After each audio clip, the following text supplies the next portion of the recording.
This podcast is a production of Widener Law Commonwealth in Harrisburg, Pennsylvania. For more information, visit commonwealthlaw.widener.edu/podcast. Now here's your host, Julie Massing. Welcome to Widener Law Commonwealth's podcast. Thanks for joining us today as we kick off our fall season here. We did take a break over the summer, but we are happy to be back today with some different topics. Today our topic is going to be academic success and how students can have success in that first year of law school. We have two guests with us today. Today we have with us Professor of Legal Methods and Director of Academic Success, Amanda Smith, and also David Ricker Jordan, Associate Professor of Legal Methods and Director of Student Affairs. Thank you both for joining us today. Thank you. Thank you. So I just want to kind of kick this off with who should go to law school? How do people know? Maybe they have an interest in the law. Maybe they've watched a lot of SVU. How do they know that this may be something that they can do? I think, and this might be somewhat controversial, I think you should go to law school because you want to be a lawyer. Years ago, when tuition was much cheaper, you could go to law school if you didn't really know what you wanted to do. Law is one of the only graduate schools where you don't have to have a particular undergrad curriculum. And I guess if somebody else is going to completely pay for your law school education, you could go for fun. But for most students, if they're borrowing money, they really need to want to be a lawyer. It's gotten to the point where it's a very expensive thing to get a law degree just so you can check it off your bucket list. Okay. And now there's a number of different programs. Here, we are lucky enough to have both a full-time and a part-time program, which having a part-time program specifically in the evening is actually more rare amongst law schools. So once a student decides, hey, this is what I really want to do, how do you go about picking your program? How do you know? I mean, I know there's probably some work-life balance things that they would take into consideration there. Amanda? I think that if you have the time and the financial resources to do it full time, that is probably the best way to go because you can devote as much time and attention and you can do it as quickly as possible. For some people, they don't have that ability because they are working or family circumstances do not allow that. And so if that's the situation, then you would do the part-time evening program. But I think there's a preference for trying to do it full-time if you can. Okay. Now, I want to hear from both of you on my next question, which is a lot of students may not realize that coming to law school is very different from maybe going to another graduate program and extremely different from your undergraduate program. There's a lot of different ways to study. They may not realize there's a very different way of writing. How do both of you address those issues with incoming students? Well, I, as the Director of Academic Success, I do identify students that may be struggling, who may not have the skills necessarily that they need to succeed in law school. And when I identify those students, I invite them to participate in a program where over the course of 6 weeks, we meet one time a week and we go over the different things that they need to understand, and so that they do understand that law school is different than their prior educational experience. I also talk to my classes, my regular first-year classes. I talk to them about how law school is different, how the reading in law school is different, the class preparation is different. We talk about testing and how they can succeed in testing. And I just make myself available to students if they have any questions to come and talk to me in my office about it.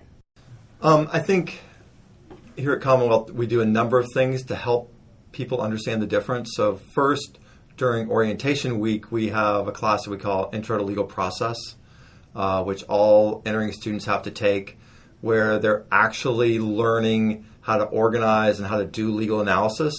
At the end of that week, they actually write an essay exam that they're going to get feedback on. It's not graded. They get feedback on that. All of our legal methods professors are very focused on those differences between undergrad education and legal education. We walk students step by step through legal analysis. We talk about what they should be doing in class. We talk about what they should be putting in their outlines. And then, somewhat unique among law schools, in our first year curriculum, in the torts class, we actually build an extra hour in every week into that torts class where the focus is on what I would call academic skills. So everything from reading how you should be reading cases, how you should be taking notes, how you should be putting together an outline. So it's a much more explicit education about what you need to do in law school than Amanda or I got when we were in law school. And I think all of those things together get most students to the point where they need to be, and they quickly understand the difference and are able to make the transition from undergrad to law school. Okay. So let's talk a little bit about the amount of time, because I think a lot of students coming in may be floored at the amount of time that they need to prep for their classes, the amount of time that they need to study. And also, you may only have 1 or 2 assignments and then you have a large exam at the end, which is very different from an undergrad experience. Can we talk a little bit about that and the structure of the classes? Sure.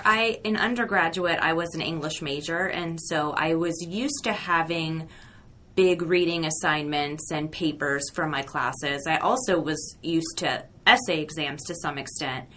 What was different for me in law school was the amount of time that the reading would take me. In undergrad, I might have a 40 or 50 page reading assignment for class, and I could knock that out in an hour or 2.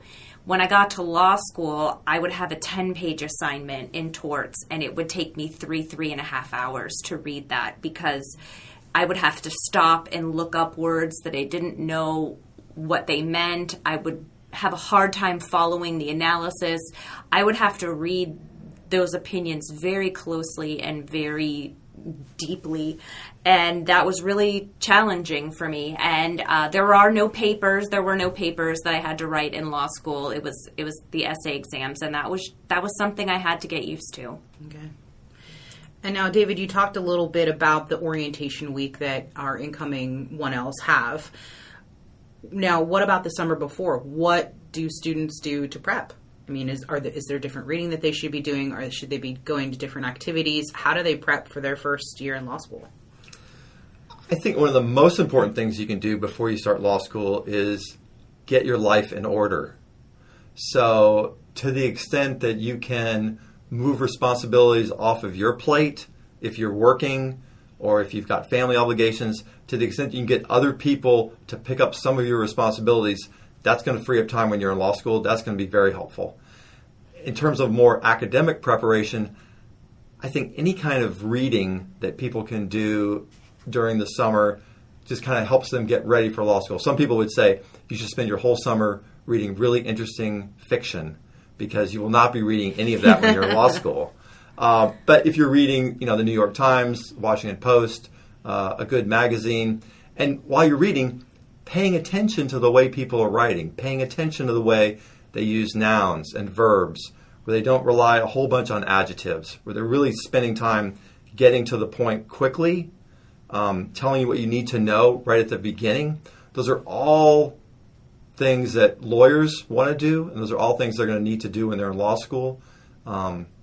So it's not like there's like a magic plan you can spend your summer doing, but I think a big thing is getting your life in order so that you're ready to go on day one. I see a lot of students who they move to Harrisburg maybe the day before orientation starts.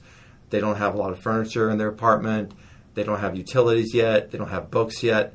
And their first week of class is a mess because they're still trying to get their life settled. Whereas if they had settled, a week before, they'd be much better off to start law school. Okay.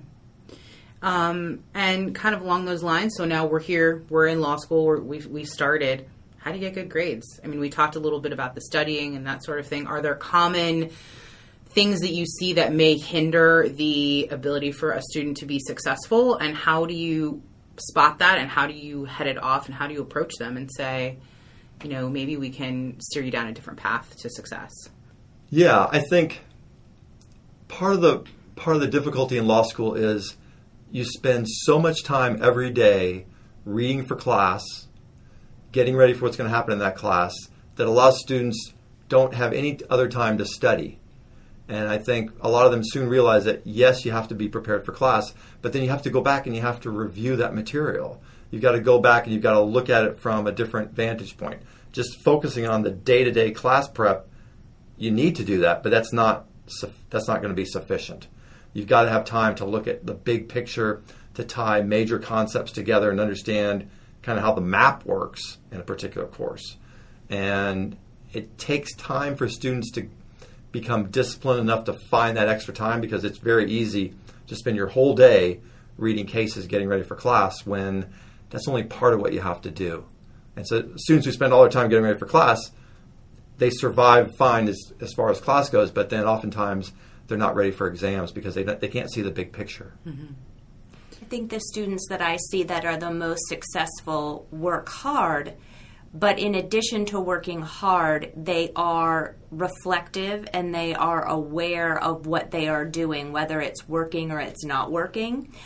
So they're not just reading and going to class and sitting there and zoning out in class, but they're reading, they're going to class, they're paying attention to what their classmates are saying, and they're thinking, oh, well, I didn't understand that. I better go back and reread. So they work hard, but they're also aware and they make adjustments if what they're doing is not working. Okay. And prior to this, Amanda, we talked a little bit about the balance. Can you talk a little bit about the balance and the outside activities that may help students have that balance between school and work and life? Sure. So I have the utmost respect for the students that are in the extended division program, because they become expert time management individuals. I think having that balance is really difficult. I think knowing going in that it is going to be a challenge whether you're in the regular division or the extended division, and really blocking out your time and knowing this is my study time, this is my family time, this is my work time, this is my commute time, this is my sleep time, this is my exercise time. That is critical.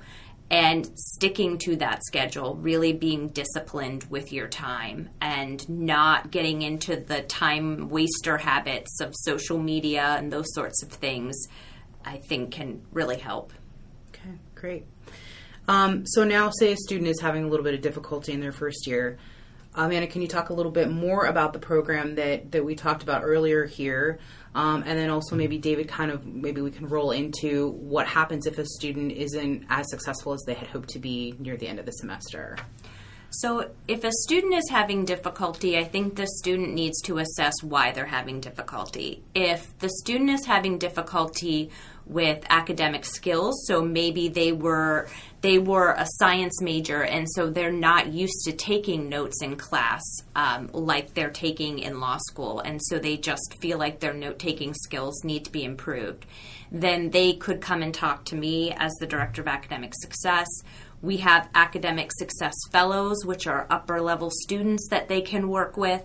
They can come to the program that I run in the beginning of the fall semester. They could go to really any of their professors, because all of the professors here are excellent at helping students with academic skills.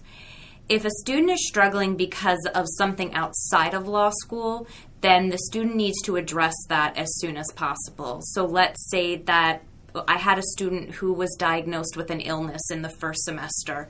You have to decide whether you can continue or not. Is this going to be something you can do, or do you need to take a leave of absence and come back once whatever has happened has happened? Sometimes life plus law school is just not going to work at the same time, and you need to resolve those issues that are going on in your life and then come back to law school when life is more settled. So I think the course that you take depends on what is causing you the problems in law school. Yeah, I think a lot of students get themselves in trouble because they set an expectation for themselves that's unattainable. So a lot of students come in, they say, I'm going to sign up for the regular division, I'm taking 15 credits, let's go. And then something happens in their life. Either there's an illness, or there's a family tragedy, or they have to move in the middle of the semester, and they think that they've got to maintain all those courses and all those credits. And just like we've got a regular division and an evening division for people with different requirements in their life, sometimes students just need to realize, I just can't handle this many courses right now. And we do have a few students who do that, who'll come and talk with me as the Director of Student Affairs, and a lot of times they can drop a class. And for a lot of students, that's going to be a salvation because that's going to free up enough time that they can handle their extra law school responsibilities and do that. And for some of them, it's temporary. For some of them, they wanted to start as a regular division student, but they end up as an extended division student. Maybe it takes a little longer to graduate from law school, but the effect it can have on your grades can be really tremendous if you're carrying too many credits. So I think for a lot of students, and I think it's especially true for law students, they don't like to ask for help. A lot of times they've been successful through their whole life. They're able to figure things out on their own. And what they need to realize is this is a brand new ball game. Mm-hmm. And if you find yourself overwhelmed, you need to ask for help. We've got a lot of people who are willing to help. We've got ideas. We've got the means to help people get a handle on what their problems are and how to move forward. But unfortunately, I talk with a lot of students who end up with really bad grades after the first semester. And I talk with them second semester, and I realize if you would have come to talk to me, we probably could have done something about this. But instead, they decide they can handle it. They can handle it. Okay. And come to find out, no, they really couldn't. Okay. So now I just actually kind of want to take a step back. I should have asked this a little earlier, but I know in that first year there's some pretty big assignments that everybody has in your first year of law school. Explain some of those big first year assignments that one else can expect to have when they're coming in. I think for legal writing, whether you go to Widener Law Commonwealth or any other law school, you're going to have a major writing assignment that's going to be the bulk of your grade, and that's going to be in your fall and in your spring semester. Here we write a judicial opinion, and so that's going to be a major assignment. You're going to do your own research for that assignment, so that's another major assignment. And the other courses, it really depends on the professor. Some professors do midterms. Some professors do some quizzes throughout the semester. But most of them have a final exam at the end, and that's the bulk of your course grade for the other courses. Okay. And now, here we have three big pillars of study with Law and Government Institute, Environmental Law, and then the Business Advising Certificate. As 1Ls are coming in, how do you advise them if they say, no, I definitely want to do law and government, or I definitely want to do environmental law? How would you encourage them to say, hey, well, maybe you want to look at torts, or maybe you want to look at another area of law, maybe you want to look at family law or something?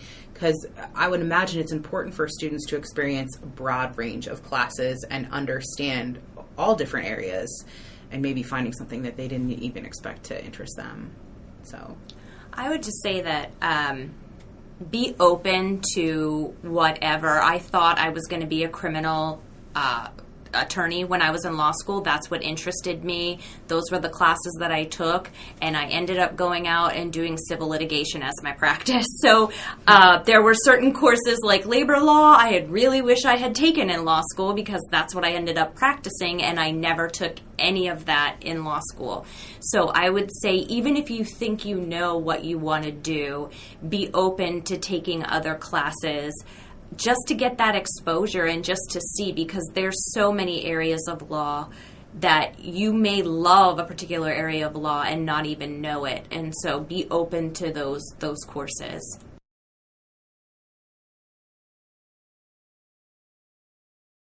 I think it's great when students come in thinking that there's an area of law that they want to practice in, because I think that helps to keep them motivated to do the work that it's going to take to get through law school. Whether they end up in that practice area or not, I don't really care. We have enough required courses, and I would say highly suggested courses, that students are going to be exposed to a wide range of areas of the law. I'm always amazed at the students who think they never want to practice a particular area. They take a class in that area and they're like, I love this area of law. I never thought I would, but this is what I want to do. So I don't really worry about that. I think if people are motivated to be here and they're motivated to excel, then they will find their own path, whatever that is. I got a degree in conservation of natural resources. I wanted to be an environmental lawyer. I never did practice in that area. So, I mean, you don't know what's going to happen. Like I'll say to people, law really is a liberal arts education. We're going to educate you to do almost any field of law. So you really need to be prepared to do that. And that's what our education does. Okay. Now, I know both of you brought some text with you, some materials. Do you each want to tell me some of maybe the suggested reading, or maybe some things that some of the books or some authors that really helped you as you were going through law school, or some things that maybe you would really recommend to your students that you feel will be helpful to them as they go through? One of my favorite books that just gives a nice, clear overview of the first year and what is expected of you the first year is One L of a Year by Leah Christensen. And I recommend that to all of my students. It goes from orientation through final exams and just talks about, what to do. And there are special chapters that also deal with if you have some learning disabilities, how to navigate that in law school. That's one of my favorite books. The two others that I brought with me are specifically focused on exams, and one is by Professor Dernbach, who teaches here, and that's Writing Essay Exam Answers to Succeed in Law School. And that book is nice because it has an online component. It has a database of exams and sample answers, and it's a really short book that you can read to help you know what professors are looking for in exams, regardless of the professor. And the other book that I like is Mastering the Law School Exam by Susan Darrow Kleinhaus, and that talks about different types of law school exams. It does multiple choice, it does essay exams, it does in-class exams, take-home exams, how to get ready for them, how to take them, and then how to review them once you get your grades. And I just think it's a great resource for particularly focusing on the exam aspect. So, David, I'll also ask you the same question. What are some of the suggested reading or books that may have helped you as you went through law school, or even that you recommend to your students as they're going through? I also like One L of a Year, Leah Christensen's book. One of the things I like about that is that she's done extensive research, and so she's surveyed students, she's worked with students, and she has a pretty good idea. There's a lot of books out there about law school that don't really have any evidentiary background. It's not an empirical book at all. It's just a bunch of anecdotal stories that the author's telling. And those can be interesting, but there's not a lot of science to back those up. Two books that I really like that really talk about kind of the science of learning, Make It Stick, The Science of Successful Learning, and How Learning Works, 7 research-based principles for smart learning. They've got kind of short, concise chapters that typically talk about like particular learning methods. And these are things that students often never really learn how to do, or if they do them, they don't really know why they do them. So a lot of students come in, they think, I'm going to read the material, I'll go back and I'll reread the material, I'll be ready for the exam. And the science of learning indicates that that's not a good use of your time. There's much better ways that you can be studying, and the two books I mentioned spent a lot of time talking about what those ways would be. Great. And we will have links to all of the books that were mentioned in our podcast, so make sure to check those out. And as everybody knows who listens, I really do like to have a personal question at the end. So I had given you guys the opportunity to kind of think about this one, but if you were stranded on a desert island and you could take the music of one band or musician with you, who would that be? Now, it's interesting you ask that question because as a law professor, I'm immediately thinking, now she's not asking for my favorite artist. Because if you're asking for my favorite artist, I would probably say Bruce Springsteen or maybe U2. But if I'm on a desert island, I'm going to be there forever, I'm only going to have one artist to listen to. Mm-hmm. In which case, I probably want somebody who has a wide range of music, lots of different albums, something you could use for almost any mood. And I would probably go with maybe someone like the Beatles. That's exactly who I would pick. I was thinking that. Amanda, who's your pick? I would pick Michael Jackson, Okay. but I would have Jackson 5 through all of his work. Okay, so cheating the system a little. Cheating the system? Well, it's still Michael Jackson. Still Michael Jackson. Still Michael Jackson, but yeah, child of the 80s, so Okay. grew up on Thriller, but Okay. would definitely go with Michael Jackson. Okay, great. Well, it has been a pleasure talking to both of you. Thank you so much for being here. And as our listeners out there, please stay tuned for our upcoming podcast after this, which will be on our career development. And stay tuned. We'll have more for you soon. Widener University Commonwealth Law School is the Pennsylvania capital's only law school, with 3 specialized centers of legal scholarship through its Law and Government Institute, Environmental Law and Sustainability Center, and Business Advising Program. Widener Law Commonwealth offers an exceptional learning experience that is personal, practical, and professional. Visit commonwealthlaw.widener.edu for more information.